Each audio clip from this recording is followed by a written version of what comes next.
Hi friends, welcome back to our channel జెషిషన్ను vlogs. ఇవాళ అయితే నేను సేమియా ఉప్మా చేయాలనుకుంటున్నానండి. ఆ వీడియో అయితే నేను మీతో షేర్ చేసుకోవాలనుకుంటున్నాను. సేమియా ఉప్మా చేయడానికి కొద్దిగా సేమియాలు, ఆనియన్స్, వేరుశనగ పప్పు, కరివేపాకు, జీడిపప్పు పలుకులు, పచ్చిమిర్చి. నెక్స్ట్ ప్రాసెస్లోకి వెళ్ళిపోదాం. ప్రాసెస్లోకి వెళ్ళే ముందు మా ఛానల్ని ఎవరైనా ఫస్ట్ టైం చూస్తున్నట్లయితే ప్లీజ్ సబ్స్క్రైబ్ చేసుకోండి, జెషిషన్ను వ్లాగ్స్. సరే, ప్రాసెస్లోకి వెళ్ళిపోదాం. పొయ్యి మీద కడాయిని పెట్టుకొని అందులో మనం తీసుకున్న సేమ్యాలని వేసుకొని బాగా ఫ్రై చేసుకుందాం. సేమ్యాలని సిమ్లో మాత్రమే వేసి ఫ్రై చేసుకోవాలండి.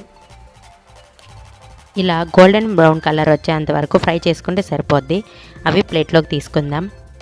నెక్స్ట్ పొయ్యి మీద గిన్నెను పెట్టుకొని అందులో కొద్దిగా వాటర్ తీసుకుందాం. వాటర్ అనేది కొలత లేదండి, ఎక్కువే తీసుకోవాలి. సేమ్యాలను ఉడికించుకునేదానికి నీళ్లు బాగా తెల్ల కాయాలి. ఆ వాటర్లో కొద్దిగా సాల్టు, కొద్దిగా నూనె వేసి నీళ్లు బాగా మరగనివ్వాలండి. ఇలా నీళ్లు బాగా మరగడం స్టార్ట్ అయ్యాక మనం ముందుగా వేయించి పెట్టుకున్న సేమ్యాలను వాటర్లో కొద్దిగా వేసుకుంటూ కలుపుకోవాలి. ఇలా మొత్తం సేమ్యాలను వేసేసి మంటని హై ఫ్లేమ్లో పెట్టుకొని సేమ్యాలను ఉడికించుకోవాలండి. సేమ్యాలు బాగా ఉడికాక వాటిని ఒక స్ట్రైనర్ తీసుకొని సేమ్యాలని స్ట్రైనర్లో వేసుకుందాం. ఇలా స్ట్రైనర్లో వేసుకున్నాక నీళ్ళన్నీ వడారిపోనివ్వాలండి.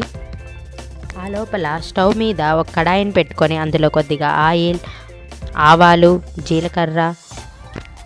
ఆవాలు చిట్టుపడలాడినాక అందులో ముందుగా కట్ చేసి పెట్టుకున్న పచ్చిమిరపకాయ కొద్దిగా ఫ్రై చేసుకొని నెక్స్ట్ కొద్దిగా పల్లీలు వేసుకొని అవి కొద్దిగా ఫ్రై అయినాక జీడిపప్పు, అందులో కొద్దిగా కరివేపాకు, పచ్చెనగపప్పు, ఆనియన్స్ మొత్తం వేసుకొని బాగా ఫ్రై చేసుకోవాలండి.